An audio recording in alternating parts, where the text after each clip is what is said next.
Alors pour ceux qui veulent aller plus loin, je crée une nouvelle image ici et l'option fichier importer et lier qui n'est disponible que dans les dernières versions de Photoshop. Mais c'est comme quand vous importez une image dans InDesign. Si l'image sur les disques durs, vous la modifiez, ça va se répercuter dans InDesign. C'est ça, forcément, le lien. Ça veut dire qu'en permanence, le logiciel, quand on travaillera sur le document ici, le document blanc que j'ai créé, il va regarder, tiens, les fichiers qui sont utilisés dans le document, est-ce qu'il leur arrive quelque chose? Et si oui, je vais proposer la mise à jour. Donc, je montre juste là, importer et lier. Je vais aller chercher une des images, donc.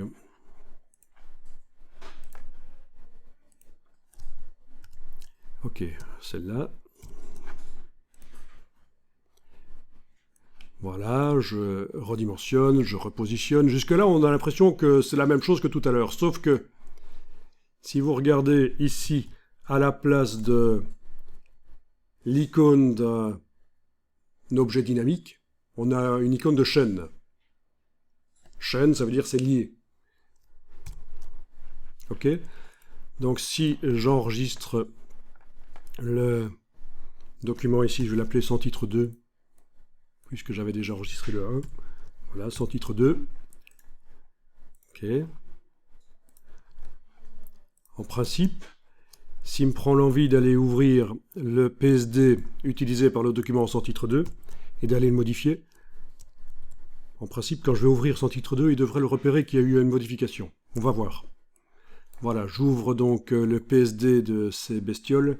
Je vais aller mettre rapidement un filtre pour faire une modification assez rapide. Voilà. Donc juste une teinte de saturation, j'ai balancé les couleurs. Ensuite, je vais enregistrer, fichier enregistré. Aucun problème pour enregistrer puisque c'est du PSD. Ça peut contenir des calques dès le départ.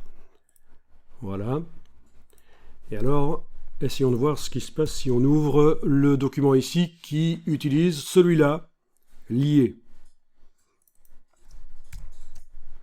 Alors oui, il y a une petite icône qui dit là que le document, le fichier sur disque dur a été modifié. Voilà.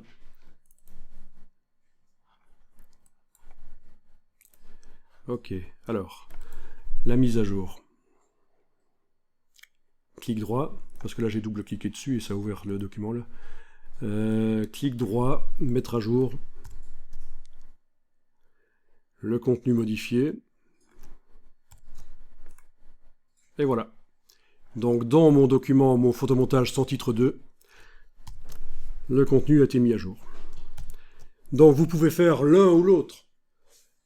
Incorporer, donc importer et incorporer, ou glisser-déposer du Finder, de l'explorateur Windows, vers le fichier Photoshop, donc c'est importer et incorporer.